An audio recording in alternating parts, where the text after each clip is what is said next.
Could I be the problem? This is something we must ask ourselves as parents. Are we the ones standing in the way of our little ones sleeping well? And sometimes the answer is yes, it is us. And I'm going to show you how you might unknowingly be standing in the way of your baby sleeping well. To start, are your expectations too high? Are you hoping for your newborn baby to sleep through the night? Or are you hoping for a baby who needs a little more calories at night to go without a feeding when they actually really need it? This is something we have to think about. Are my expectations too high? Is it worth looking at them again and thinking, okay, actually, that is a little too much? What is normal sleep?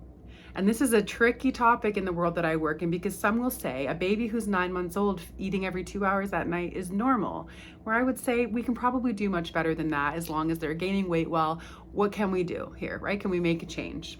And so we have to think about what is normal and are our expectations in line with what's normal. Let's assume you have reasonable expectations, okay? Maybe you have a 5-month-old baby who's following their growth curve, and they're eating every 90 minutes at night, and you're thinking, okay, at this point, I'm wondering if they're just sipping, snoozing, and not having that good, lengthy, good feed to take in enough calories that they might need to sleep longer, right? These are the things we want to get curious about. So let's say you do have good expectations, but things are still not working well. What could you be doing to standing in the way of your own baby's sleep? Are you coming into the sleep space panicked, anxious because you're already anticipating a bad night, right? You're coming in already worried, already anxious, and our babies definitely feed off of that. So instead, are we taking a deep breath and telling ourselves these two true things? We cannot force our kids to sleep, and we cannot prevent all wakings, right? We don't know how long it's going to take them to fall back asleep or go to sleep at bedtime, but we can decide how to respond, right? We can decide how to prepare our little one for sleep in a way that's full of connection, having that time together, but still laying boundaries around sleep. When your baby is fussing a little bit before sleep, so moving around, having a hard time, do you intervene right away and try to coax them back to sleep because you're nervous of them, fully waking up? Are you going over too often? Are you hovering a lot? Or instead, are you giving them a few minutes? And some of this comes with understanding, like, what are normal baby noises for sleep, right? Are we going to hear some things? Are they going to make some whining or moaning and groaning and little fussiness? And is that okay, right? These are questions we need to ask ourselves. Are we giving them a moment just to see if they will settle without our intervention? Or are we going over panicked and hovering, right? That is something to think about for sure. Another is this idea of, are we linked to them falling asleep? We'll often say to the parents who contact us, and remember, people only call us when sleep is not going well. So they'll say, it's not that hard getting them to fall asleep, but they won't stay asleep. And so we'll often say to them, well, sometimes the reason they won't stay asleep is because of the how they fall asleep. Because if they need many conditions to be met for sleep to come, then it makes sense that they're looking for those same things 2 hours later. So I can tell you what that looked like for me with my 9-month-old back many years ago. And that was rocking him aggressively, pacing down the hall what felt like a million times, or more bottle, more bottle, more bottle. And so every time he'd wake in the night, he'd be seeking those same conditions to fall back asleep, which has me doing that every 2 hours all night, or every 90 minutes all night. And so the beauty in changing how they fall asleep is that you then lay the foundation for them to be able to find sleep each time they wake up without having to need so much intervention from you. Another factor with coming to help our babies who are fussy or maybe struggling is, and I see this a lot, is sometimes parents will ping pong between different calming techniques without giving them a real honest try with a good length of time. And I get it, because when your baby's crying and you're exhausted, time crawls by and we tend to kind of bounce to things a little bit faster, which is why looking at a clock can be a bit of a friend when you're in the heat of that moment. And I'll give an example. If you're trying a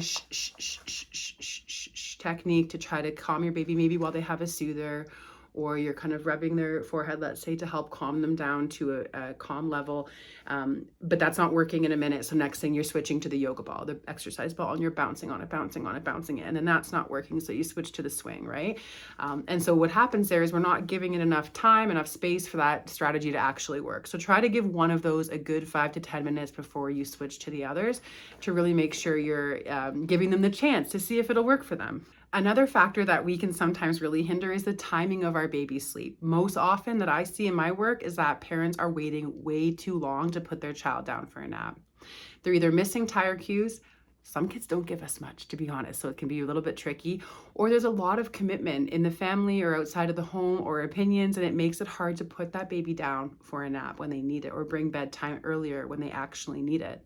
And this alone can stand in the way of your baby sleeping soundly. And you probably know by now, an overtired baby is harder to put to sleep and harder to stay asleep. They often have a trickier night that night.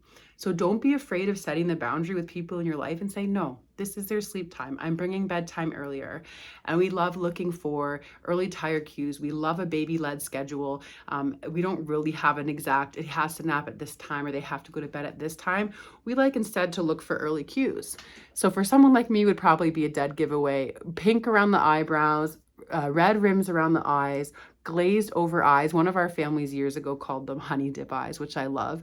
Rubbing their forehead, pulling at their ears, or pulling their hair a little bit around their ears. If you're seeing any of these, it's time to get your baby ready for bed. Don't delay. Finish what you're doing and get them ready for bed, because getting them in that sweet spot will really help set them up for better sleep. So don't be afraid to adjust timing. The last piece we can look at is in their sleep environment itself. Have we given them a space that is conducive to good sleep? Whether that be in the living room in their own space or in a bedroom, wherever it might be, have we really set them up to know and become familiar with this sleep space? Do we have some white noise going to help block out those neighborhood and household noises? Do we have some of the dark, like this room would be a 0 out of 10 because it's bright. I got loads of lights in here. But if we're thinking of the best kind of room for infant sleep and toddler sleep, it's dark. We want a dark room, because we want their bodies to stay sleepy in that zone. So thinking about the things that you might be able to do in there. Just to summarize, are our expectations too high for sleep, right? Is that a factor? The environment my child sleeps in, coming down to attire, the temperature in the room, the bedroom they're in. Am I panicked and in a very intense state when I'm putting my baby down for sleep or responding to a waking, and then they're kind of feeding off that? That's something else to think about too. And am I responding in a way and offering soothing techniques that are actually helpful and actually giving them a real good chance before making this change? Sometimes we just have to get out of our baby's way, right? Sometimes we intervene too quickly. We're the one causing the, challenges around sleep. And if we just give them the chance and set them up just right for sleep through ideal timing, routine, and response, that can be life-changing. So just ask yourself, could I be the problem a little bit? I 100% was the problem with my kids' sleep, and I have no problem admitting that, because of the next day, okay, time to make a change, and it's never too late. If you need help navigating this is exactly what we do. You can book 24/7 at betterbedtime.ca, or if you send an email, I will get it and I will answer it. We have a detailed blog on this very topic just to go over these things with you. What can you do to stop standing in the way of your little one's sleep? Link below, and if you have any questions, please leave a comment or reach out anytime.